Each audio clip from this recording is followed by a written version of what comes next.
I think it's terrifying. I mean, this seems potentially like one of the biggest stories of my lifetime. And I don't care if it's about UFOs or whatever you call it. Something that we don't understand is getting very close to our military aircraft. I mean, first, tell us what the purpose of the program was and why it was so secret.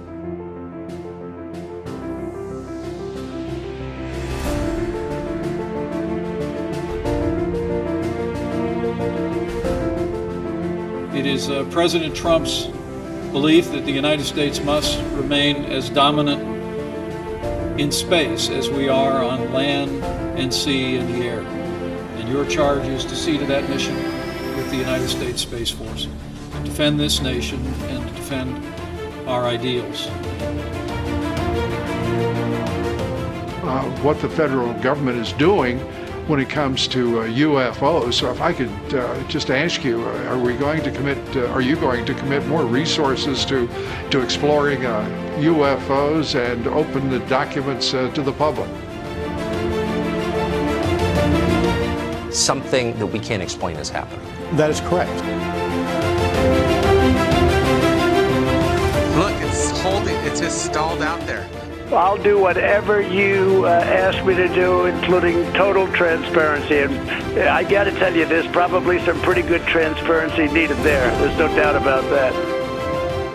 Before you leave office, will you let us know if there's aliens? Because this is the only thing I really want to know. I want to know what's going on. Would you ever open up Roswell and let us know what's really going on? You know, the President of the United States, since Eisenhower, has not been read into, which is military term for briefed, on what are called unacknowledged special access projects. There are millions and millions of people that want to go there, that want to see it. I won't talk to you about what I know about it, but it's very interesting. I don't believe he has particularly more information than some of the others. Like Ronald Reagan had quite a bit of information on the extraterrestrial and UFO subject, but the information was cherry-picked. With a lot of people that would like to know what's going on. So you're saying you may declassify? Oh. You'll take it? Well, I'll have to think about that one. So I know what is happening with the current president is that the people around him are ones that are selected to provide a certain type of information. And it is usually cherry-picked intelligence so that the president will respond to the subject the way they want them to, these classified operatives. So people have to understand the nature of an unacknowledged special access project. And most people would assume, it'd be fair to say, that because you're the President of the United States, you have an all-access pass to all these compartmented operations that are very classified, but they do not. And that is one of the urban myths, is that the president knows everything or can find out about everything. What I have found is that depending on the presidency, and I briefed and put a briefing together for every president since Bill Clinton and briefed personally his CIA director. And what I found is, for example, when Bill Clinton inquired about this subject, he was denied any information. His CIA director was tasked with looking into it, he was denied information. So I was invited to come up to Washington, even though I'm an emergency doctor, but I had collected a large archive on this issue and briefed the director of the CIA. And that was when I discovered that the nature of the secrecy is so compartmented that, you know, some people say it's above top secret. Well, there is no classification above top secret. What it is the compartment you're in. And the ones that are special access projects are very restricted. And the ones that are unacknowledged special access projects are off the books, and only the people in that sealed compartment know about what they're doing. And that is how it's structured. And that architecture structure evolved from the 50s forward. And so no president since Eisenhower has had full access to these projects, which is of course illegal and unconstitutional, which is why my group, SeriousDisclosure.com, we're gathering together people to change that. But I think the current president has access to a point. But he anyone like that is in a bubble. So, you know, when you enter the White House, I mean, say you're a businessman or a peanut farmer like Jimmy Carter or whatever, you get into the White House and the people that are surrounding in the national security apparatus, most of them don't know about this issue. the ones that are appointed and come and go every few years. But there's a permanent bureaucracy, a few of whom would be read into or briefed on the subject. But those people will only tell the president what they think the president will respond to in a favorable way for them, strategically. For example, there's been all this information coming out recently about UFOs being chased by our Navy pilots off the coast of California, et cetera. It's all been on CNN, New York Times. Those objects are most likely Lockheed Martin top secret Skunk Works object.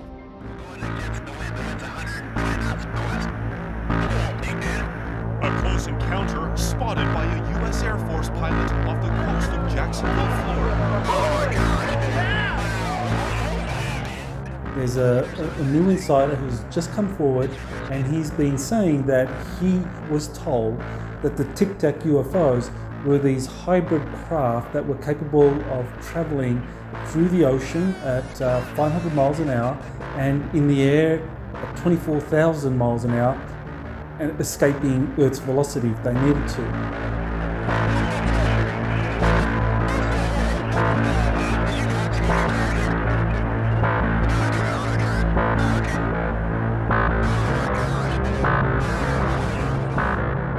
And that these were craft that were actually being made for the US Air Force. So these were Air Force Secret Space Program vehicles being produced at this secretive facility in Palmdale, California called Plant 42, which has long been known to be a major production site for highly classified craft that the Air Force has been having various contractors work on and assemble for them. Lockheed Martin's Skunk Works actually relocated from Burbank, California to this facility, Plant 42, up in Palmdale. So Plant 42 is where you actually have these Tic Tac craft actually being produced for the US Air Force. That was one of the most amazing things to us, or at least to me, was that these objects would be out there all day, and the speeds that they're exhibiting, as well as the flight characteristics. There's no platform or really energy source that I'm aware of that could allow something to stay in the air as long as these objects were. According to this whistleblower, he's being encouraged to come forward to let the public know that these craft are secret Air Force craft. Space. Gonna be a lot of things happening in space. Because space is the world's newest warfighting domain. Amid grave threats to our national security, American superiority in space is absolutely vital. Which has just been set up early 2020. Space Force has had its logo approved. It has its new commander. It's got its chief enlisted officer approved, and they're working out the details of personnel requirements, uniforms, and so forth. So that's all being set up. Cape Canaveral Air Force Station will soon officially get a new name. It will be called Cape Canaveral Space Force Station. Patrick Air Force Base will also get the new Space Force moniker. It's to reflect the new Space Force branch of the military. So that's all being set up. But in the meantime, we have the craft, some of the craft, like these Tic Tac craft, which are about 46 feet long, that are shaped like a Tic Tac, so they're cylindrical, that these are going to be one of the vehicles that are eventually going to be released, and basically the Air Force or Space Force is going to make it known that this is part of their apparatus or part of their arsenal for outer space operations. Everybody's asking the biggest question in the world. Are we alone? That is strange. That is really weird. Do we really need the government to tell us? That's... I've never seen that. That's not right now. You got it. For thousands of years, and to present day, there's evidence of extraterrestrial craft that we don't know of. So it's like 30 seconds ago. There's 71 Papa Golf negative. It's a UFO. Yeah. It's murder tonight. They're not only Navy pilots that witness the phenomenon. Regular people, including NASA themselves, capture anomalies that can't be explained.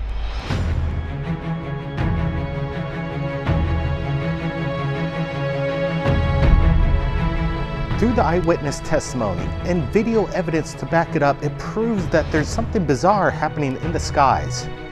Sober military pilots saying something that we can't explain is happening. That is correct. You're talking about individuals who have very high security clearances. They are trained observers. NASA themselves capture things in space with the ISS that they still can't explain to this day. Zero up towards about 12,000 feet and then accelerate in less than 2 seconds and disappear is something I had never seen in my life. There is a difference between UFO technology from another world and reverse engineered technology that a government faction uses to keep secrets from the military, such as the Navy. The whole point of the government military system is to hold the secret, as they did with the stealth bomber for 40 years.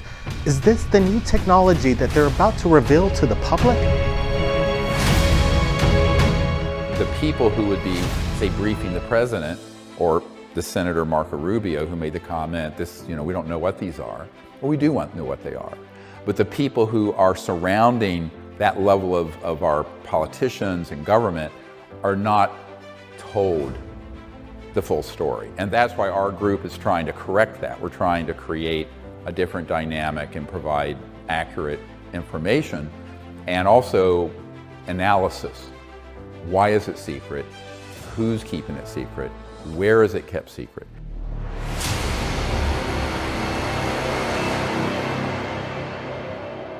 The question becomes, who is piloting these secret spacecraft? Could they be aliens from another world? Or could they be humans piloting these exotic craft?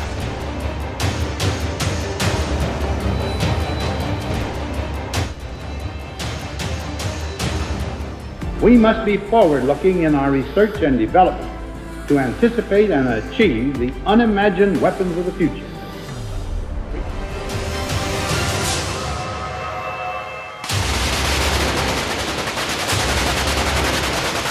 Showcases technology that we've had 2 decades ago.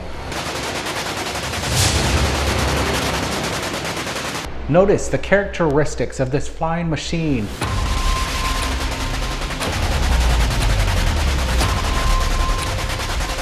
It can move left to right. It can turn on a dime. Imagine the capabilities in today's world.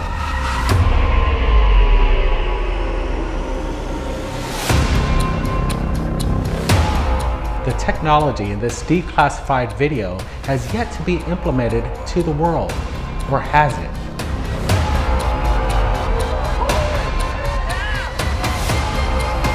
Could this be what the Navy pilots are witnessing?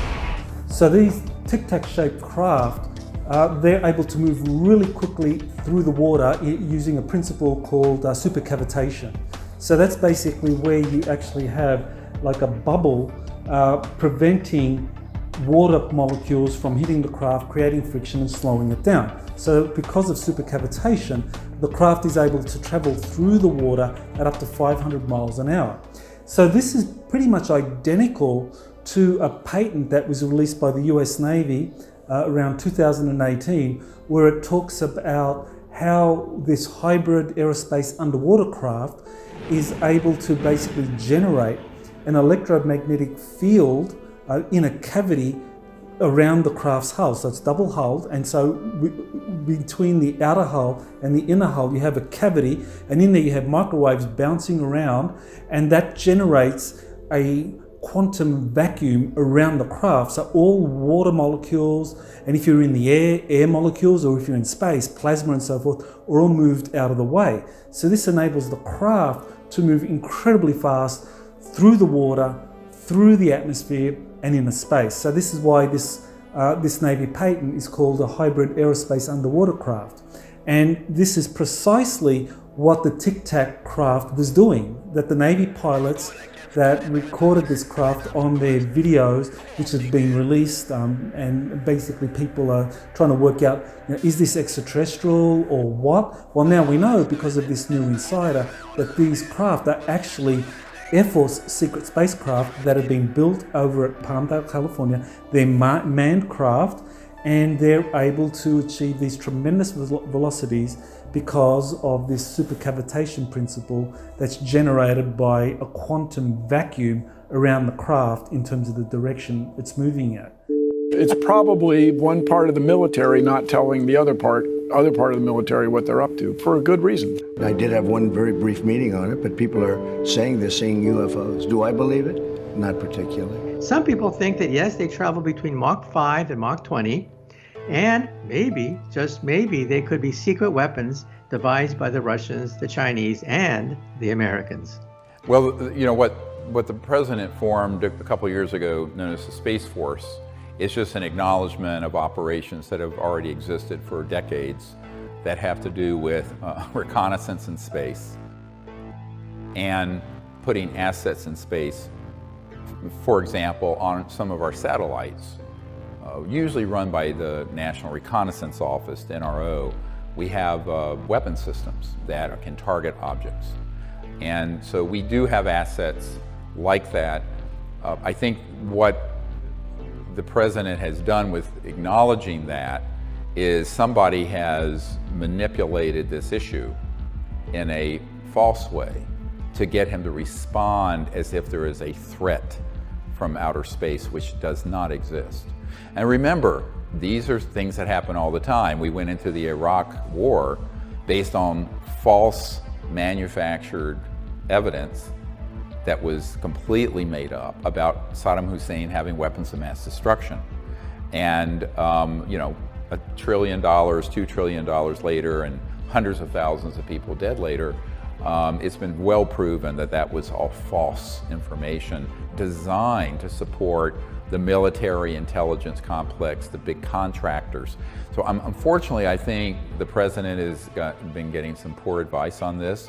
We're trying to fix that situation with information we're trying to provide, or are providing. But ultimately, the bureaucracy surrounding the president can, as I mentioned earlier, can manipulate him into some direction. And so the narrative that's being launched, which is a false narrative, is that we're not alone and that those civilizations are a threat. And it's completely made up. Wernher von Braun, who invented the rocket for Adolf Hitler, the V-2 rocket, stated on his deathbed that this is what we would eventually do, is hoax an alien threat that could unite the world and consolidate power around some sort of off-world threat, which is completely false.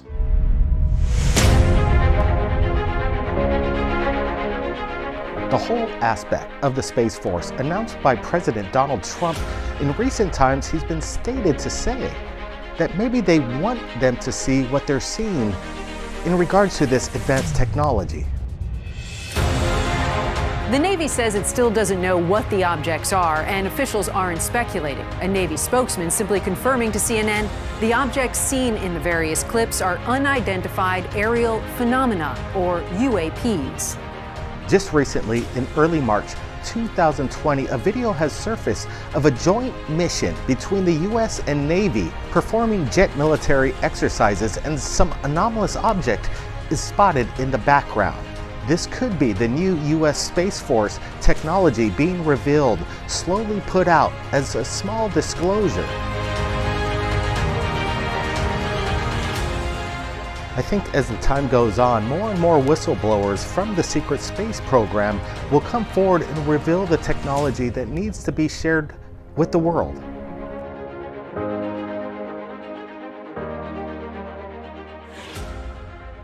One of the key takeaways I'd have is that the military and others are taking this issue seriously, which I think in previous generations may not have been the case. As president, the access to all the information in the world, all the mysteries out there. And I was just struck in the last couple of weeks, we're reading more and more reports of Navy pilots seeing lots and lots of UFOs. Have you been briefed on that? What do you make of it? I have. I think it's probably, I want them to think whatever they think.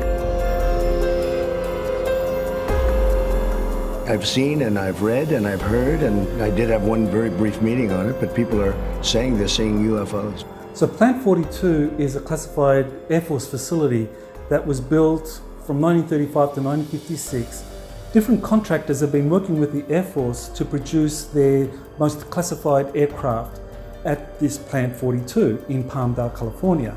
So you've had corporations like Northrop Grumman, Lockheed Martin, and several other corporations that jointly operate the Plant 42 facility up there. And it's a huge facility. We're talking about several million square feet divided amongst these major contractors who are all working on classified programs on behalf of the Air Force and also NASA. NASA also operates facilities out of this Palmdale Plant 42. So what we have at Plant 42 is a top secret facility where some of the alien spacecraft that have been recovered since the 1947 Roswell crash, that these have been secretly studied, and the reverse engineering has been occurring at Palmdale, so that way the Air Force is able to have some prototypes developed of various differently shaped craft that are based on these flying saucers or these flying triangles or whatever alien craft that they've been able to retrieve, that they are being secretly studied and reverse engineered there at Plant 42. So what we now have flying as part of the Air Force's secret space program are craft that have been reverse engineered from alien technologies that have been taken to facilities like Plant 42 or Area 51 or Wright-Patterson Air Force Base in Dayton, Ohio, and studied, and then the major contractors like Lockheed and Northrop Grumman build prototypes for the Air Force that are then flown out of Palmdale. So in the case of this Tic Tac shaped craft that was sighted in 2004 and captured on video, its size makes it something that can be easily transported on a flatbed truck out of Plant 42 to wherever the Air Force wants it taken. So typically these might be taken to facilities like Edwards Air Force Base, whereas at Area 51 in Nevada, what you have there is a place where some of the older or some of the original extraterrestrial craft were first taken and studied. And so Area 51 is more like a museum where scientists or congressmen or anyone that wants to be kind of read in or is going to be read into this kind of advanced alien technology sees the craft and studies it. Aircraft apparently that are moving in ways that appear to violate physics, that are flying very differently from any aircraft ever observed, and way faster than any plane that we know any foreign country has. What is this? Only a select number of congressmen are chosen to actually be given a tour of these facilities. And they choose the congressman very, very carefully. They always choose someone who they know after they're read in, which means that they're basically given the classified files, that they'll read those files and they'll keep a secret, and they're not going to do anything to divulge those national security secrets that they learn. So I know one of these congressmen was Senator Claiborne Pell, and so he was read in the 80s, and so he was given tours of these facilities like Area 51, Plant 42 over at Palmdale, and given a complete tour because he could keep a secret. And this is the way in which the secrecy system operates, because as long as those that run these projects consult with Congress or brief select congressmen who maybe run various important committees, like Senator Claiborne Pell, he ran some important committees out of the Senate. When these senators or congressmen are read in, that means that the secrecy system is able to justify itself. It has a certain amount of legitimacy. And so this is a system that has taken many, many decades to set up to maintain the secrecy, so that way you don't have people within the Navy or within the Air Force that might object to the secrecy and leak the information. It should have been the biggest bombshell story in the whole world. It was 8 months before the Pearl Harbor attack and 7 years before the Roswell UFO crash. It was late April of 1941. In Cape Girardeau, Missouri, my hometown, back then it was about 20,000 citizens on the banks of the Mississippi River. It was around 9 o'clock one night when a Reverend William G. Huffman in Cape Girardeau, a very fine, respected Christian minister and father and soon-to-be grandfather, received a phone call and left his home on North Main Street. He went out to be picked up in his car outside the house and took off and came back a few hours later. When he came home, he was shaken and pale and told his family, "I'm going to tell you this story just once and never speak of it again." What he told his family is the following narrative.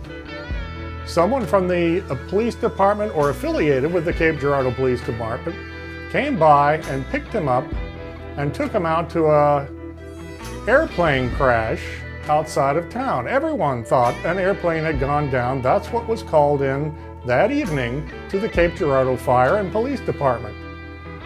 When he got there, Reverend Huffman and another man arrived at the scene, and there was a fire, and there was a craft down, an aerial craft, but it was circular, not a cylindrical airplane at all.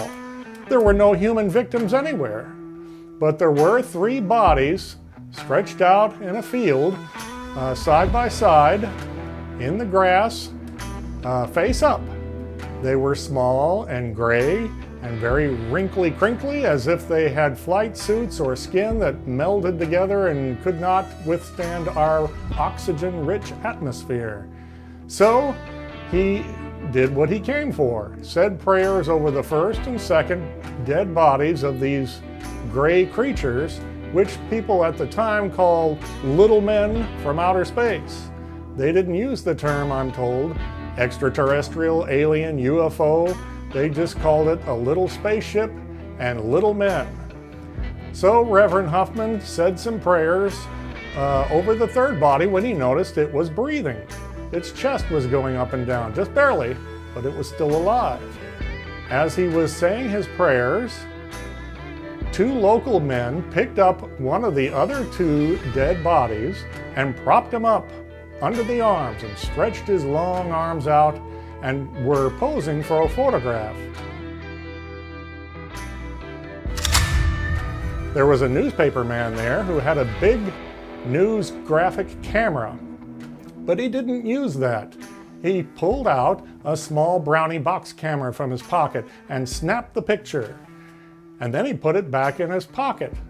Reverend Huffman looked down and noticed that the creature on the ground that he was saying prayers for expired. It went limp and lifeless. At one point, he walked over to this round craft that was cracked open with debris, metallic shards all around this field, which had been on fire. The fire department was trying to put out the blaze. And he got a good look inside the craft that was laying there in the grass. He said there were a couple of tiny little seats and a kind of instrument panel with gauges and dials, and above it a silver circular band around the top interior that seemed to have strange symbols on it, almost as if hieroglyphics that he could not make out. Around this time, some visitors arrived, and they moved in and surrounded the site. It was the United States Army. They asked everyone to hand over every piece of evidence, all of the film and camera photos, all of the notes, all of the debris, to get away from the craft and the bodies and swear that they would never speak of this incident again. This never happened, they were told. It's a matter of national security. And many in the crowd of gathered farmers and local first responders, including the county sheriff's department, the police department, an FBI agent, and reporters, lived up to that promise. The recent releases in the New York Times, CNN, elsewhere, including the recent one from aerospace contractor Davis, he stated on the record that there were materiel. The New York Times reporting that a secretive Pentagon unit tasked with investigating UFO sightings is quite likely releasing some of its findings soon, and those findings could be stunning. Not from this planet, off-world. But apparently, just recovered are off-world vehicles not made on this Earth. That's a direct quote. We're not exactly sure what they mean by that. Now, that's a true statement, and it did make its way into the mainstream media. The retraction of it was probably something that was forced by people who felt it was moving too quickly. Some people say that there are some public corporations that have materials that we should look at. Now, I wanted to make sure that that was valid or not valid. So remember, if it's in the mainstream media, they will release a little bit of information, but what's happening is that it has a spin attached to it of a national security threat. The other spin is, we don't know what these are. Well, let me correct this on the record. I have a man on my team who was the senior scientist for the Naval Research Labs, Rick Foch. And a very long time ago, he was in the vault where all the top secret documents are stored.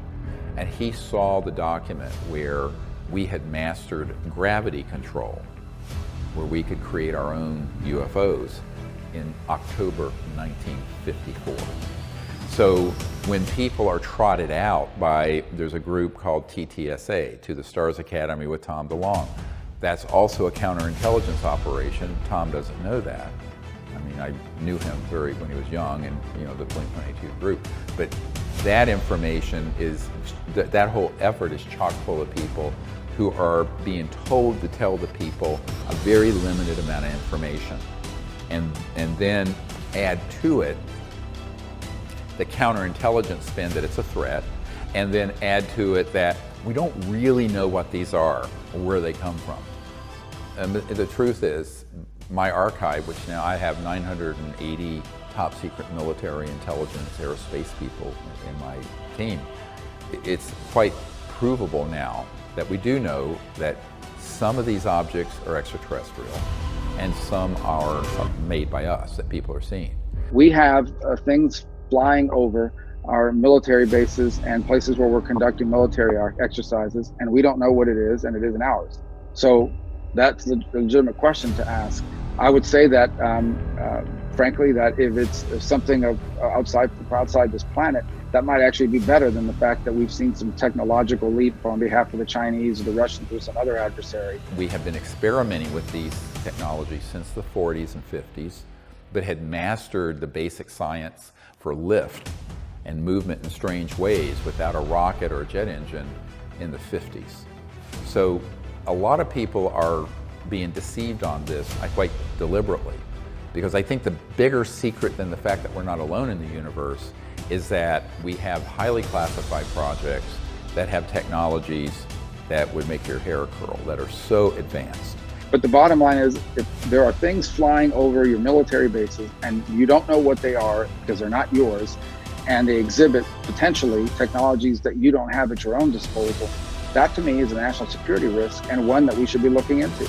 And the reason that's kept secret is that if that information comes out and is acknowledged, then the next step is every scientist in the world, and technology company in the world is going to say, how are they operating?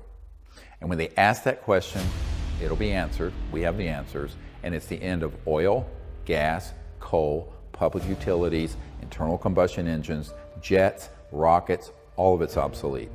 So you're talking more than $1,000 trillion in assets, commodities, financial instruments that would be made worthless.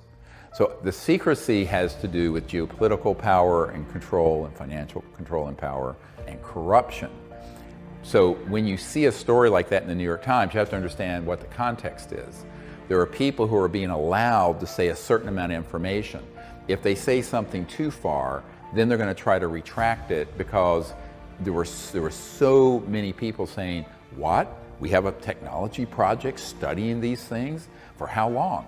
Well, that is a question they do not want asked by the media, by the public, by Congress, by the president, because that means that what's going to come out is the biggest scandal that make Watergate look like nothing. And that is that there is a very classified project that's been around since the 40s and 50s that we haven't even needed rockets since the mid-50s. So that information is so scandalous that that's a bridge too far, and that's why it gets pulled back every time it begins to emerge. And for example, my archive is filled with documents, footage, and top secret people who have dealt with this stuff. But that won't get reported in the mainstream media because the big media is actually answering to the CIA on this. And we can prove this. Project Mockingbird is constitutional attorney Daniel Sheehan stated, you know, back in the 70s when he was doing the Pentagon Papers, Mr. Sheehan said he saw a document that listed 42 senior editors, mainly national security editors, at all the world's media that were on the payroll of the CIA to change and kill stories. So this is why the public is never, writ large, going to get the truth on this subject through the mainstream media.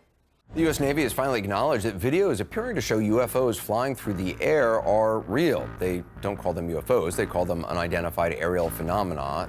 The UFO reports were first investigated by a secret $22 million program, part of the Defense Department budget, that investigated reports of UFOs. If you are read in, you're given this classified information, you are expected to maintain secrecy. You're expected to go along with whatever the cover story is for those special access programs. And if you don't go along with the cover story, then you can be prosecuted. So you, for example, you have to deny, if you're working for the Air Force or you're a congressman, if someone asks you about a particular program that you know about that involves some of these reverse engineered craft that are being built at Plant 42, you've got to deny its existence. And you've got to go along with whatever the cover story is, otherwise you can be prosecuted. So this has been a very effective system that's been developed over decades. Recently, a NASA scientist has debunked recent footage from the ISS, claiming it to be obsolete instrumental equipment to be sent down to Earth to burn in its atmosphere. Notice, as this object leaves Earth, it fires a plasmic green thrust.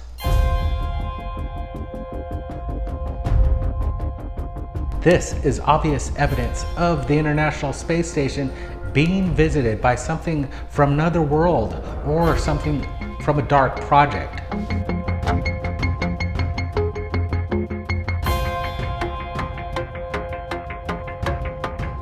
If an advanced civilization could travel from galaxy to galaxy, they would be traveling much faster than the speed of light, entering different dimensions. Could these beings be time travelers jumping from dimension to another, showing itself by the International Space Station?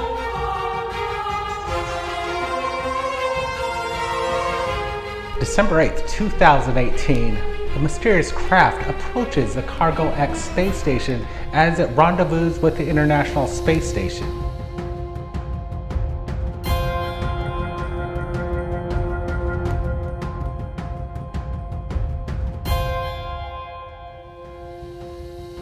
What is this exotic craft? As you can clearly see, the Cargo X fires its thrusters and it highlights whatever this triangular craft is. Why is NASA trying to cover up these anomalous objects that surround Earth and the International Space Station? What is their agenda? We now have a broadly based and efficient defensive strength. But unless we act wisely and promptly, we could lose that capacity to deter attack or defend ourselves.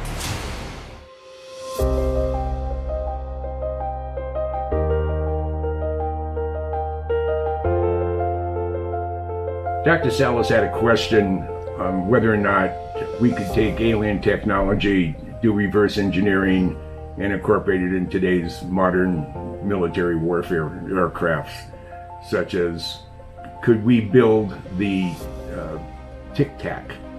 Do we have the ability to do that?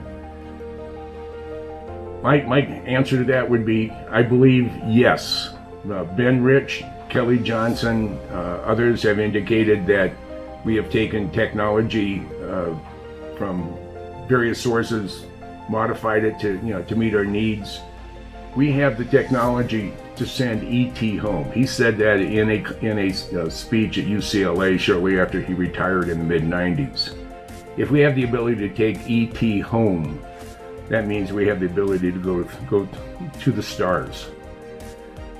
And to quote Bob Lazar, he's sort of jumping with joy right now, thinking that the stuff that he worked on for a short time at S4 is going to come to fruition. The world is going to see what he was up to. You know, whether or not can we build a craft that can be flying at 3,000 miles an hour and take a 90-degree turn.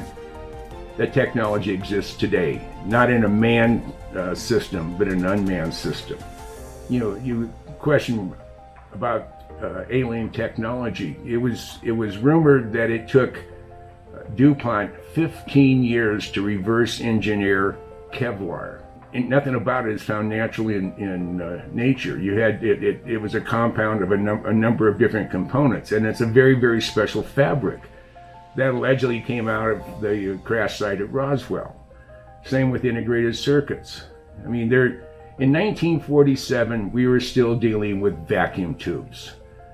I can remember Dick Tracy, and you're looking at your watch, and there was a radio in there, and even you could actually talk to somebody, and then later on they even had a little TV screen. How absurd would that? How could that ever happen?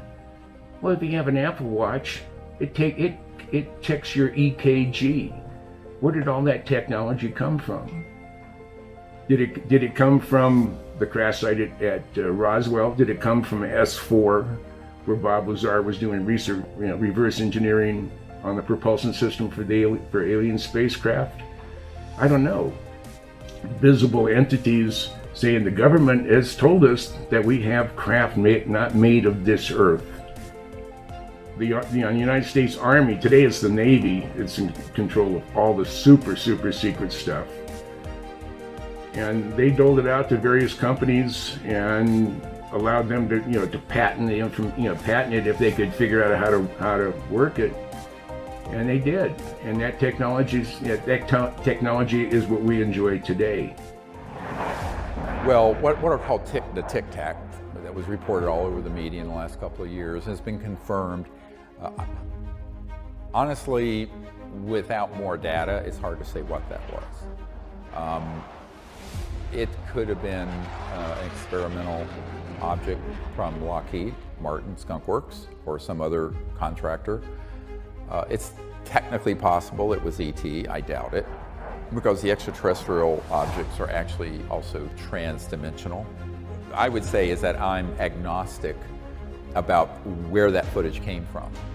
Because it would be very easy to set up an event like that, and the average jet pilot, even if he's a Top Gun guy in the Navy or Air Force, so they encounter that, and they don't know if they've encountered something from another planet or something that's been launched out of Palmdale or Edwards Air Force Base that's a highly classified, man-made, anti-gravity, electromagnetic-gravitic type object. And so without more information, it's hard to say what that object was. I think the intention of the release of the information was so that they could get the media to start covering this. But if you look at all the news stories, there's a not so subtle messaging that it's a national security threat.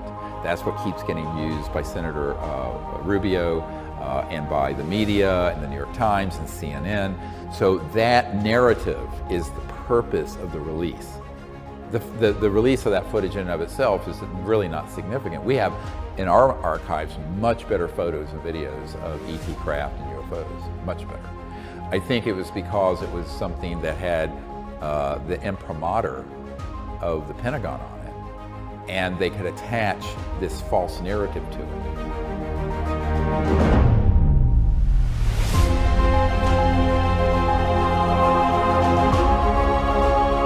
Oh yeah, it's hitting something. It's searching for something out there. Why? Look, it's just stalled out there.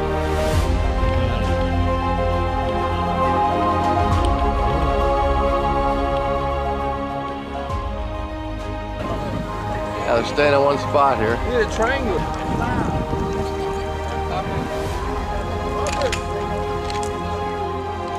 Take a look, guys.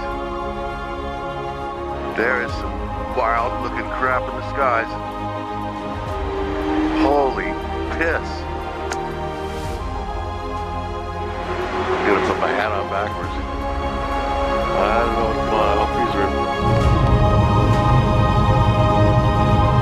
There's some weird lights in the sky.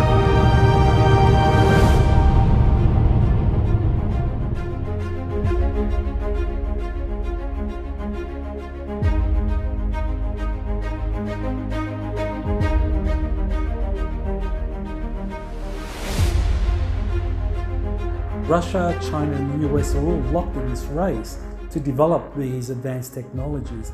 Each one has its own resources in terms of whatever extraterrestrial hardware they've been able to recover, and their scientists are reverse engineering these and trying to apply it to whatever aerospace vehicles they're secretly developing. So China is really the major competitor to the US, and the big danger here is that with China, because the Chinese economy is much larger than Russia's, and China's economy by 2030 will surpass the US. And so at that point, that's when China's military assets are going to be basically able to dictate a lot of policies on Earth and in space. Quantum computing is the key area where China's advances in terms of artificial intelligence are going to be really dominant.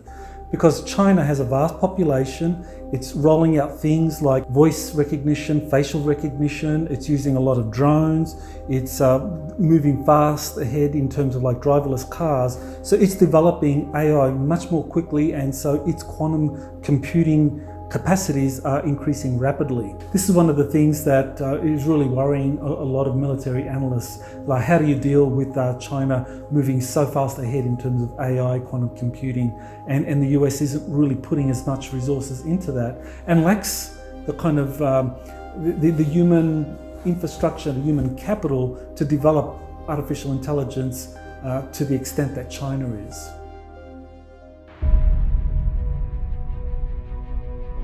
Through abduction accounts, people have heard messages not to mess with technology too much. And now the advent of AI and quantum computing might go against what the aliens don't want us to do. The top minds of today have warned us about AI. Elon Musk. Digital superintelligence. An AI that is vastly smarter than any human on Earth, and ultimately smarter than all humans on Earth combined. And the late Stephen Hawking. Are we prepared for AI? Or are we on the cusp of our own annihilation? The primitive forms of artificial intelligence we already have proved very useful.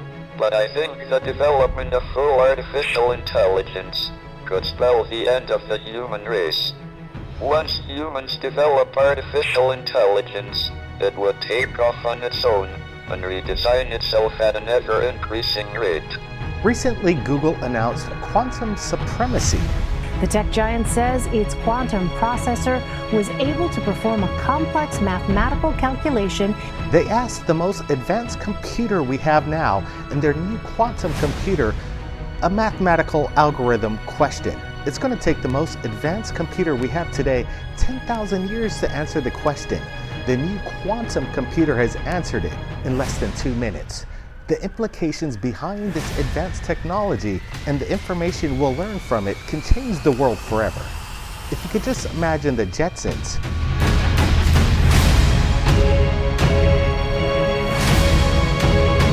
It may be just around the corner. Is there anti-gravity, free energy? Well, I think the videos prove it. Is there a secret cover-up by the masters that play our social media? When looking for the answer to the big question, people have to do their own research, read between the lines, and understand the powers that be don't want us to know the answer to the big question. If there's a time for disclosure, 2020 will be the year when the world knows that there's something going on in our skies, and the answers will be told to the masses.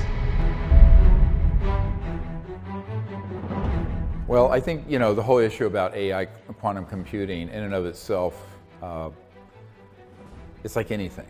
Any technology can be used for good or for ill. It's who wields it. So, I'm an emergency doctor. I've seen knives be used to put butter on your bread or to cut someone's throat. So I use that analogy for any of these technologies. In and of themselves, technologies are essentially neutral. It's the consciousness and spiritual awareness, or lack thereof, of those who control it and wield it. And I think whether it's extraterrestrial technology that's been studied or AI, all of it has to have an ethical approach, and that's why it needs to have great transparency and people who are very conscious of monitoring how that goes forward. The problem is that the public has to be informed and involved, because once you get oligarchs and people of enormous power and wealth controlling it, then you are in trouble. So I think this is the answer is it has to be democratized and it has to be transparent. I think extraterrestrials are watching our planet in terms of how we deal with these problems, in terms of artificial intelligence, and whether we go down the track of automating all our most advanced technologies with artificial intelligence. Because if we do, then we become a threat to them. Because as far as I understand it, many of the extraterrestrial races are very careful about artificial intelligence because there's a danger. Because with artificial intelligence, once you kind of reach the singularity point, and artificial intelligence basically is able to start building more intelligent AI machines themselves. They don't need humans to do that anymore. Then they don't need us. And this is something that has been a big problem out there, according to insiders, contactees who have been communicating with extraterrestrials, that once you reach that singularity point, AI becomes a threat. So how are we going to deal with that? Are we going to allow artificial intelligence to start self-replicating once it becomes so advanced and it starts to build automated craft or automated synthetic beings itself, thereby threatening us? And extraterrestrials are wanting to see which direction we go because they had to navigate that kind of danger themselves.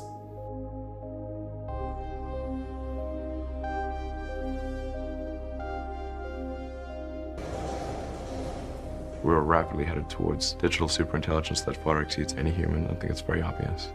So the future is really exciting because Space Force has been created expressly with the purpose of releasing some of these advanced technologies that the Air Force has developed and put out into space.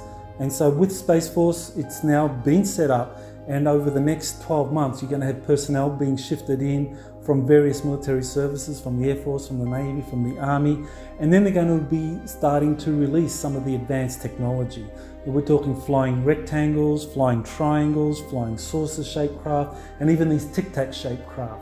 And then you've got all of the kind of advanced medical technologies that have been developed. So all this stuff is going to come out into the white world. It's going to come out of this very dark, nebulous world of highly classified programs into this kind of white world where the technology is revealed and the public is going to go, wow, we didn't know we had this stuff. It's going to be made to look as though all of this is brand new technology that's just been developed for the use of Space Force, but in fact, this technology has been around for decades and was secretly being used by the Air Force, and this is how they wanted to disclose it to the general public.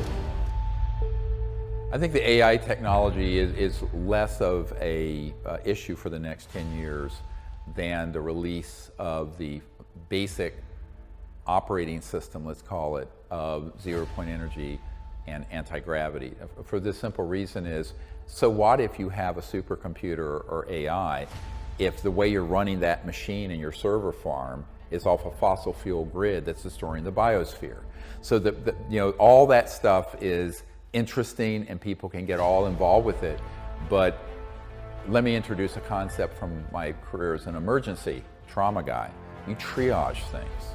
So I would say that that's a concern if it's used improperly, but nowhere near as big a concern that we are imploding the biosphere and that still half the world's population is in extreme poverty. So I think people need to keep their eye on the priorities, and those are the big ones. So the problem with the conspiracy theories and people dealing with UFOs in general, they actually don't understand what unacknowledged special access projects are, which is what I keep coming back to. That's the proper concept. And those are ones that do have people involved who, to get into them, you have to psychologically be willing to do criminal and illegal activities, up to and including treason, which when you're lying to the president or denying the president information, the Congress information, that is treason. It is illegal. Now, that's one of the reasons why all my whistleblowers that I have on my team, I've told them they're scared to death initially. I said, no, the project you were in is illegally run. Therefore, they can't prosecute you for violating the National Security Act. And we have declared that, sent documents to the government stating this and explaining it, which is why they eventually do come forward. However, the projects that are dealing with this issue have, I would say, three big agendas. One is they want to keep this issue secret until they can use it as a foil to unite the world around an alien threat that's completely fake. It's exactly what Wernher von Braun stated. The other is that their projects themselves are being run so illegally that the history of them, going back to when Eisenhower was betrayed and left out of them in the late Eisenhower years, would be such a scandal. I mean, it's an unbelievable scandal of corruption. But people have gotten trillions and trillions of dollars over the years in contracting money. I mean literally trillions, to work on this issue off the books. And then the other big issue is, you know, people call a cell phone a disruptive technology. It isn't. Or YouTube or whatever. Or Amazon. None of these things are of any consequence, frankly. You know, the things that are of great consequence are when you start talking about thousands of trillions of dollars in assets that have to do with how the entire world is running. So think about this. It's not just geopolitical power, theoretically, it's actual physical power. So the way you're running your house and car on a central electric grid, or even an electric car where you plug it in, you're plugging it into a grid that is metered. These technologies involve really advanced physics, high voltage systems that pull energy out of the space around us. It means there would be zero cost for energy, zero pollution, and it would literally be free. Now, what does that mean? It means that all the commodities, assets, infrastructure that you see on the planet today would go the way of the horse and buggy or a royal typewriter. So it's a massive macroeconomic geopolitical issue. And that's why we're stuck. Because when I have spoken to some friendly people who are generals in the military, very senior 3-star type and up generals, they've said to me, yes, you're right, but the change that would attend the release of this information and technology is so great, we don't know how to manage that. So we're destroying the biosphere and headed towards an extinction level event because the technological breakthroughs of the last 100 years have all been suppressed. So we're on the horns of a dilemma, and we're running out of time. I think that unfortunately there's a faction of these covert programs that would like to create some sort of bizarre apocalyptic end of the world event involving aliens. And they certainly have the technologies to hoax that. Think about what I just said. If we have been building aircraft since the 50s that look to the layperson like a UFO, and those have gotten mixed in people's consciousness with actual ET craft, which also exist, then it would be very easy to set up a false flag operation, an operation that would basically stage something that would then unite the world, like the movie Independence Day, where Will Smith goes, let's go kick alien butt. You know, so it's the kind of thing that is highly manipulative, much more so than 9/11 and the Iraq War, but it would be very effective, and the technologies have been in existence for decades to do it. And I think what we're beginning to see with the secret space program being talked about, the Space Force, all the stuff that you've heard about with these New York Times revelations about our jets chasing these objects and the off-world material we have, I think that's all preparatory to this false flag hoaxing of a threat from outer space. And I think we have to be prepared for that because unfortunately the mainstream media pretty much have become scribes, taking dictation from the right hand of the intelligence community. I'm quoting from a board member of Time Life back in the 90s who I knew. And so that's why the public is very vulnerable. They go, where do we get good information? So that's, you know, why I left my medical career to start a project to do that. But it's very difficult because obviously we're the underdogs. We're the renegades, I guess. But these technologies are a central part, not the only reason. It has to do with some other agendas as well. And some of them are pretty bizarre. Like I met with one member of the committee that deals with the secrecy who wanted to be able to hoax and has been involved with hoaxing abductions and mutilations so that the public would hate the aliens enough to go to an interplanetary war, and I'm quoting now, so Christ would return. No, I mean, this is, I know it's a little batshit crazy, excuse my language, but I mean, this is a member of a royal family in Europe, and I'm listening to this going, you know, this is worrisome, because you have people of enormous power and wealth who have a strange agenda that's a little bit whacked out, to be honest with you, but they have enormous power, and they have enormous power over the media and the public and what's released.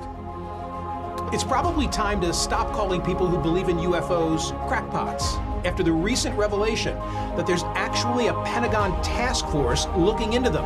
One astrophysicist who has worked for the Pentagon's UFO program since 2007 told the New York Times that he gave a classified briefing to a Defense Department agency about retrievals from, quote, off-world vehicles not made on this Earth. You know, Bob, do you think Bob would be willing to make a statement about that report?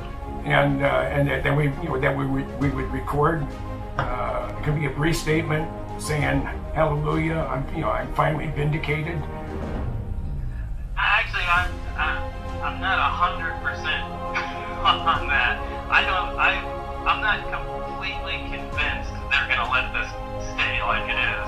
Like I've been talking to George Knapp and a few other people. I think a few days needs to go by before any comment is made, because I'd like to see if this sticks. Yeah. I mean, I kind of believe that there's no way this is going to stay like it is. Someone's going to come back going, oh no, that's not what we meant. We meant it. We'd really like to have recovered material, but somebody just got it wrong, and it's some kind of ridiculous thing, and then backtracking one way or another. Yeah. But I don't want to start doing the victory dance yet by any. Russia didn't work. Impeachment didn't work. COVID didn't work. Riots didn't work. We need an alien invasion. So that's my theory on why that was released. But yeah, it's possible. I think Trump just needed something to distract everybody else. So. We know that the technologies already exist that would give us a new civilization with no pollution and also no surface roads. The problem with the ones that are airborne is that those are also can be repurposed as a missile or something that could go from place A to B and deliver a weapon. So what we've been advising, I've been advising the CIA director for Bill Clinton and others, is that the technologies related to energy generation should come out first, so that we would have clean energy, no pollution, factories, cars, everything. The step of bringing out, where everyone would have an individual vehicle that would be so-called anti-gravity and lift and go over the road without any roads, which is, we already have that technology. We will be traveling that way, not in the not too distant future, I believe. But that has to be brought out, understanding that the international security situation has to be attended to very carefully, because those can be a weapon delivery system. So I sort of separate the technology release in sort of two phases. One would stabilize the biosphere, heal the planet, fix Gaia, eliminate poverty around the world, and these other technologies that would allow us to go from here to Tokyo in 4 or 5 minutes with one of these objects that we understand how they operate. I have equations of how those work. I have it down. I mean, my team has people on it who've worked on building them. Those really have to be looked at, because you could have some unstable dictator or a terrorist somewhere who could take one of those objects, once it was widely known how to do it, and send a weapon over into the middle of New York City or whatever. So I'm not cavalier about the implications of this.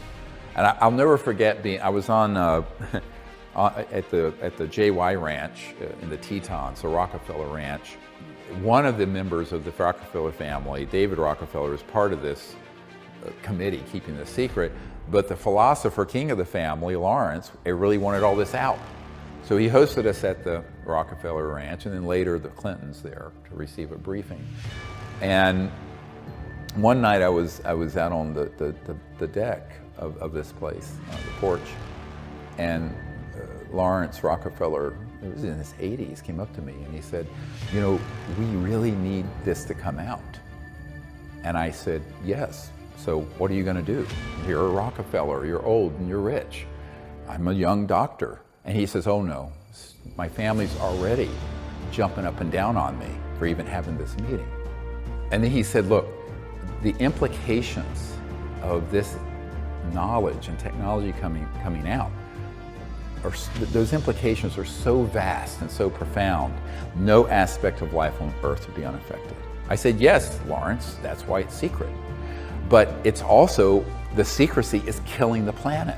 It's impoverishing half the world's population, all of which is fixable, by the way. So I tell people the message of great hope here is that if the public gets behind the release of this in the correct way for peace on Earth and peace in space, universal peace, then we can have a civilization that would be almost like a paradise here. I mean, imagine, and within a generation, by the time my grandkids are half my age, we could have a civilization where there'd be no poverty or pollution and full sustainability and go into space peacefully. But if we don't get this right, we're headed for a terminal extinction level event. So that is how grave the stakes are. And that's why my project, I'm very dedicated to bringing this information out as fully as we can to the public, because I think that Washington and the big corporate political world is so beholden to special interests and also just lack the vision and courage up until now. I mean, things can change, I hope they do. But my concern is that what we're going to see are disclosures on this subject like we've been seeing that are attached to trying to unite the public over a common off-world alien enemy, which is completely false. I mean, those civilizations are so advanced that they have absolutely no intention of being hostile. But they're concerned, the reason they're here is they're concerned about our hostility. We're the problem. People want to go, you know where the problem is? Go get a mirror and look in it. It's how humans are behaving on this planet. And also, we're going into space. It is President Trump's belief that the United States must remain as dominant in space as we are on land and sea and the air. And your charge is to see to that mission with the United States Space Force, to defend this nation and to defend our ideals. So we have to get the public involved in not only bringing out the technology safely, the information within a context of truth and peacefulness, but we also need to have people making contact with these civilizations directly, who are not warmongers and war profiteers, for lack of a better word. The public doesn't understand the UFO issue, and we have documents that state this quite clearly, is the most classified issue in the history of the United States, exceeding even the development of the hydrogen bomb. And we have this in those words in a declassified top secret document. Therefore, the president, to the extent that he's provided any information, would also be told, but you can't talk about this with anyone public, I think the current president is inclined to sort of push the envelope on it. Are you going to commit more resources to exploring UFOs and open the documents to the public? I'll do whatever you ask me to do, including total transparency. And I got to tell you, there's probably some pretty good transparency needed there. There's no doubt about that. I can tell you that there's not a president that's been in the Oval Office where this isn't pretty much the first thing they asked about. We discussed a lot of different situations, some wonderful and some difficulties. We explained some of the difficulties, some of the high-flying assets, and some of the really great things that have been achieved. Donald Trump and the people who are in his inner circle and I know a number of them. And so we know there's strong interest. My concern is that, again, the president is being manipulated, sort of the way Ronald Reagan was with Star Wars, the SDI initiative, where they were putting weapons to target objects in space. What if free people could live secure in the knowledge that their security did not rest upon the threat of instant U.S. retaliation to deter a Soviet attack, that we could intercept and destroy strategic ballistic missiles before they reached our own soil or that of our allies? The way they got Ronald Reagan to fund that, and I know the Colonel Holman, who went in and did the briefing, was to present false information showing there was a threat from outer space. And unfortunately, let's face it, Ronald Reagan was an actor. Donald Trump is a businessman, real estate developer. These are not people who came up through very covert programs in the intelligence or Pentagon or large corporate contractors like Northrop Grumman or Lockheed Skunk Works. That's where the action is. And so, again, they're going to tell the public, to the extent they know anything, very little, because they were warned not to. And I want to share a story. It's apocryphal, perhaps, but back when President Clinton was president, so I was asked to brief his CIA director on this problem. I found out that they had been denied access to the projects dealing with UFOs, and I didn't believe it. I thought, this has got to be just false information. So what happened is that when I went to the briefing with the CIA director, it was very clear that he, in fact, had not been able to get information, even though he was the director of the CIA.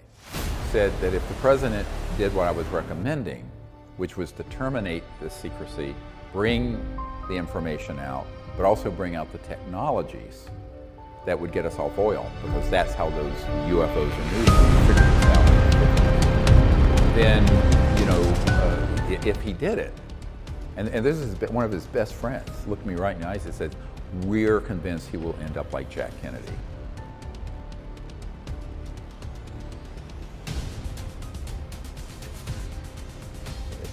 I thought he was joking. I burst out laughing because it's cliche, right? And he said, no, we're not kidding.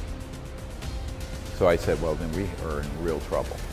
So I think that people have to understand there's a clique, a sort of a cabal of these unacknowledged special access projects, both in the United States and around the world. It's a transnational group. So the structure of it is not just US, but it sort of goes beneath the radar of most geopolitical boundaries. And that group, they're very powerful, and they've not been real happy with what we're doing, but that's all right.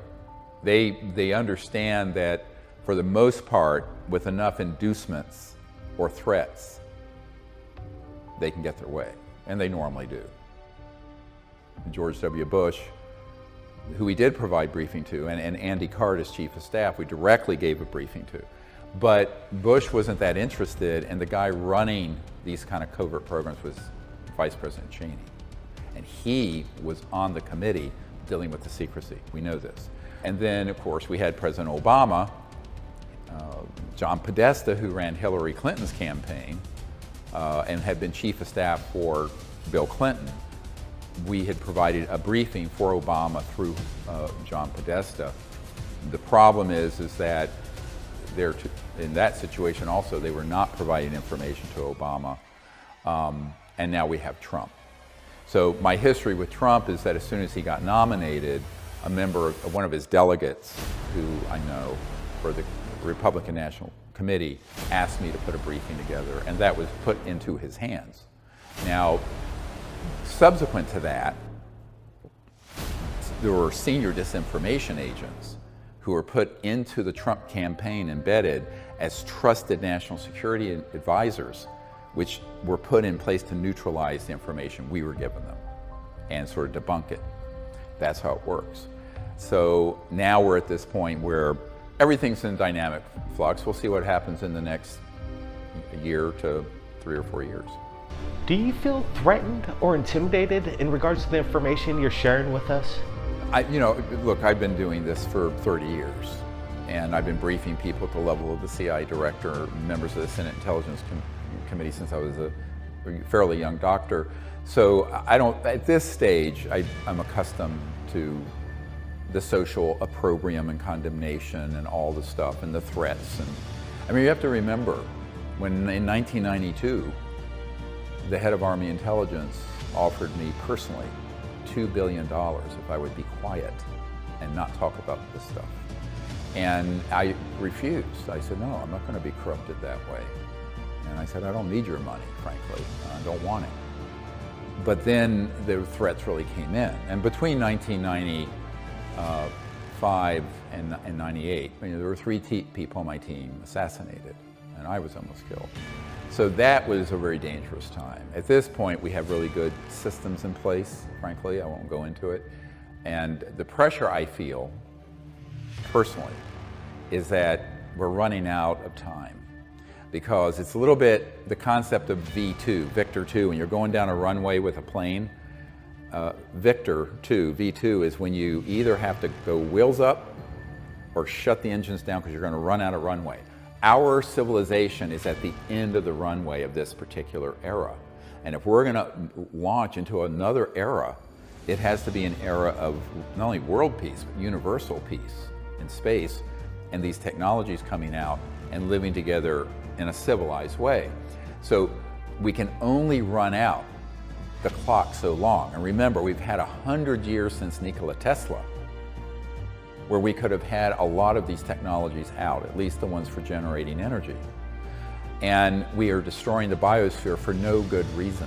So what I feel the pressure on is not on me personally. I mean, whether I live or die, I mean, we will all die at some point. I don't, I accept that, the risk I'm taking.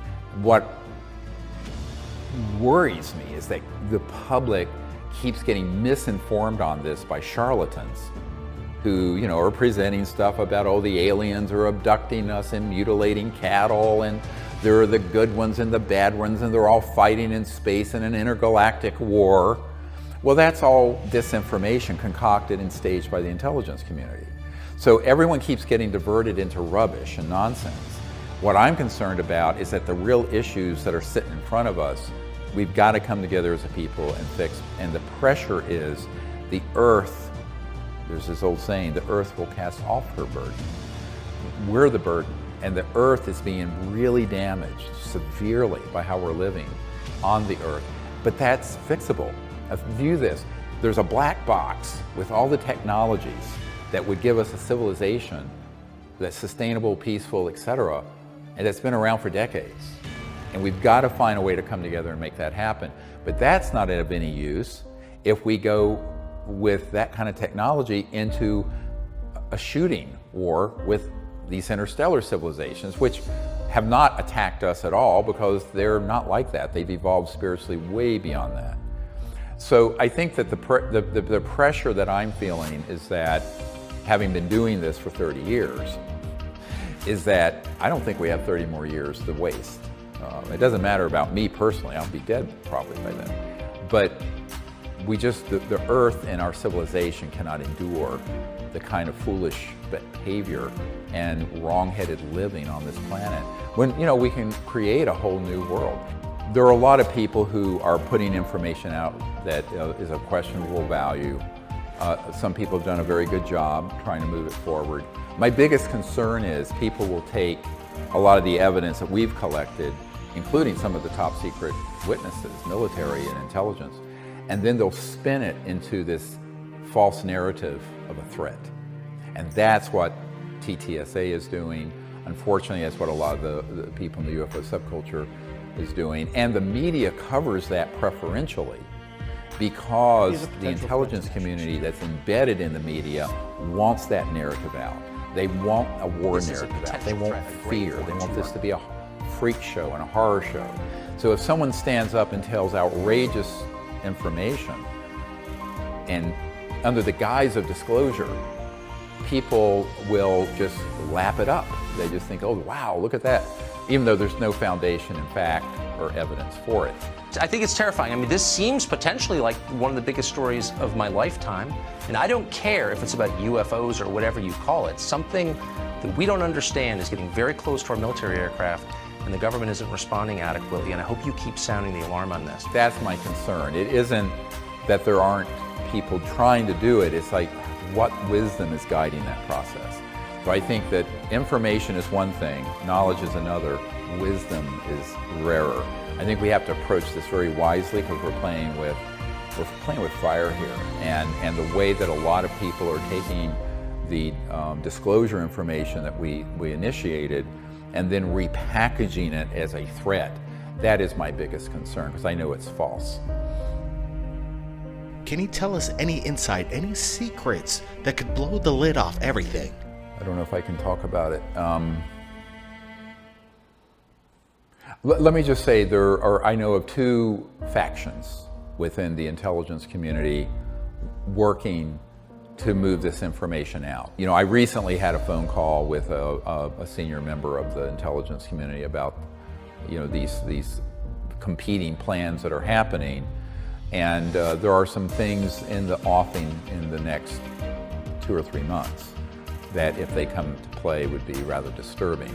I'm hoping not, and I'm sort of consulting, starting to say let's pull back on these the sort of end of the world scenario hoaxes that are being planned. I think people, however, as Eisenhower said, we need an informed citizenry to avoid being deceived by excessive secrecy of, and I'm quoting, the military-industrial complex. So it's very important that people be informed, knowledgeable, and, you know, that's all, you know, I as one person can do and all of us can do. Can you tell me, if you know, what are the NASA protocols if they discovered extraterrestrial life? Would they even tell us? Well, look, NASA all along has mainly been window dressing as a space program, because most of the people in NASA are not informed about the unacknowledged special access projects that have these man-made objects. And remember, document from the head of the Lockheed Martin Skunk Works, the super secret engineering group. And he said, you know, because a friend of his handwritten letter said, what are these UFOs, and are they both ours and extraterrestrial? And Ben Rich, the director of the Skunk Works for Lockheed Martin, wrote back, and I have this letter, and it says, they're both. They're ours that we're making, and they're extraterrestrial. So that we have the proof for that in the handwriting of the senior director of the most secret aerospace contracting company in the world, Lockheed Martin Skunk Works. So I tell people that that is the sort of information that we have to keep in mind and not get diverted into being deceived too far. But when you hear that, you have to understand it's so easy to stage events that would deceive the public. And that's what we have to avoid at all costs. Do you think the public could handle it? Are we ready for disclosure? Look, the majority of the United States population believe the UFOs are real. They believe there's intelligent life out there. I don't think people are going to have a hard time with it if you have people explaining it and disclosing the information in a way that isn't alarmist. But if you look at what is mostly in the UFO subculture and mostly now being covered, unfortunately, by the media, it's very much this scary threat from outer space thing. So that would be catastrophic. That would be worse than 9/11. So much worse. So I think it isn't whether people find out we're not alone, it's how it's explained, how it's presented. And I think if you're presenting it in a way that is alarmist and scares the hell out of people, that would be very damaging to the human future.